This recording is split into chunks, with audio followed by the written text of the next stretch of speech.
Hello, I'm Stefan, and in this video I'm going to present our paper, sorry for bugging you so much, exploring developers' behavior towards privacy-compliant implementation. With the introduction of privacy laws like the General Data Protection Regulation of the European Union or the California Consumer Privacy Act, companies are now required to follow strict laws whenever they collect user or customer data. However, if we look at the fines given out for violations of these laws, for example here for the General Data Protection Regulation, we can see that this is not always working out, and companies can get fined quite heavily and quite frequently. When software development is involved, the developers themselves become very important at fulfilling these requirements, as they have to implement the software in such a way that they are compliant with these laws. However, as legal knowledge is a rare skill, access to experts, for example lawyers, is often expensive. Thus, software developers are left alone with these requirements. With our study, we want to examine how software developers handle privacy during the software development process. What privacy issues would they notice and how would they try to address them? What challenges do they face when they try to be compliant during software development? And of course, what can we do to best support these developers with their task? To do this, we asked all our participants to implement 4 tasks for a health application. The application's main function was a booking system for doctor appointments, but it also included sensitive health data. First, our participants had to fix an error in the backup function of the application. This was intended as a warm-up task and included no privacy issues for the participants to address. However, we also wanted our participants to become aware of the backup function, as this would be relevant for the next task. Here, the participants received a data deletion request for one of the application's users.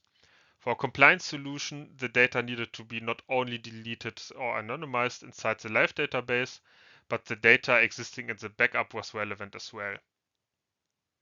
Next, we asked our participants to implement a search function for doctors, where they should be able to look up past treatments or diseases of patients in the database. A naive implementation of this function would result in doctors getting access to data from all registered users of the application. For the solution to be considered compliant, however, participants needed to consider which patient's data a doctor should be able to see and implement filtering options in this regard. Lastly, we requested the participants to create an automated function for the application to send advertisement emails to the users.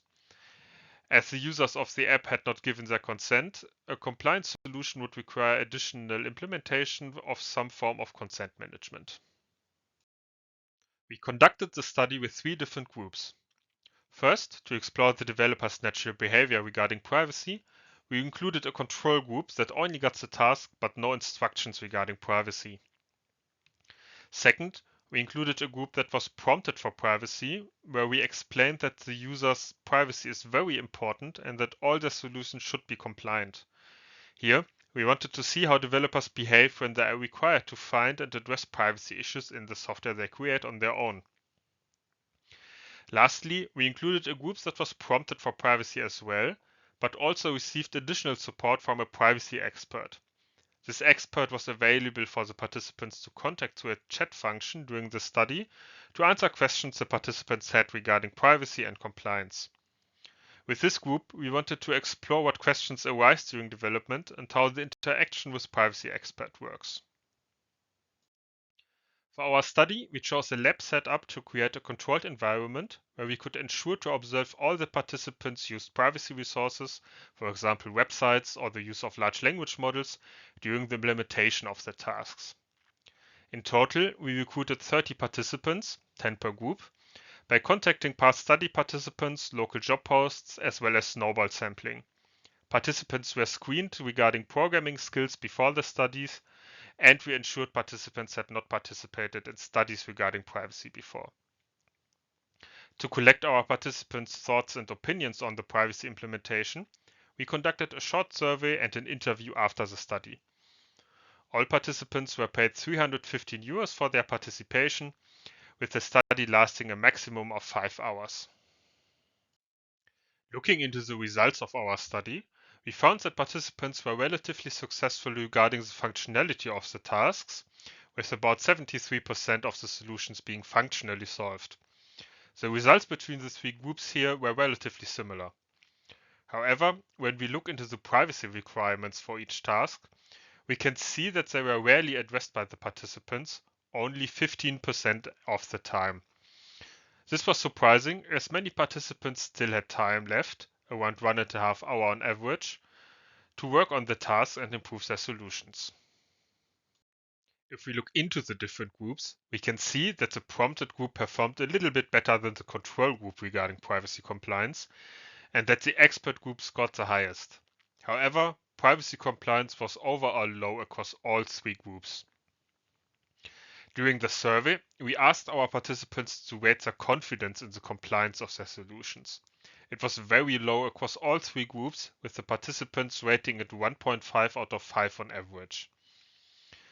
There were very few online searches regarding privacy, and only 4 participants in the expert-supported group even reached out to the expert with questions.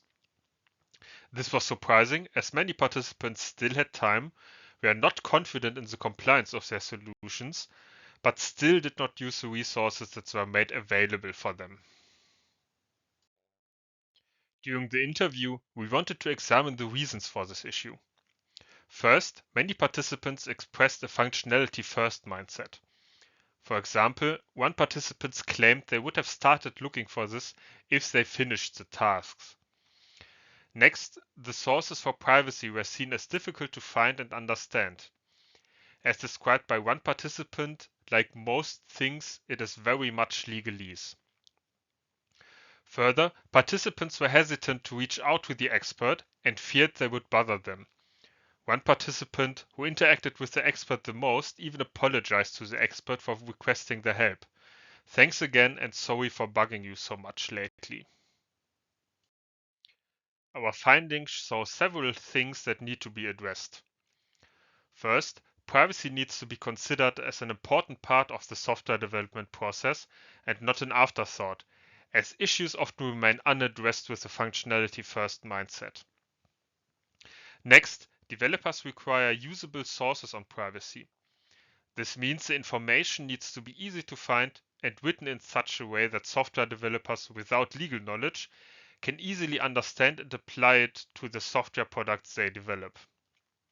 Further, the communication with privacy experts needs to be improved to be effective. Companies should create open and supportive communication between the legal and development teams and encourage cooperation. Lastly, while AI systems were not commonly used by our participants during the study, the use of such tools increases more and more, and it is not clear if they would be an effective source for privacy or if they can give inaccurate information. If you want to know more, feel free to check out our paper or reach out to me. Thank you for watching.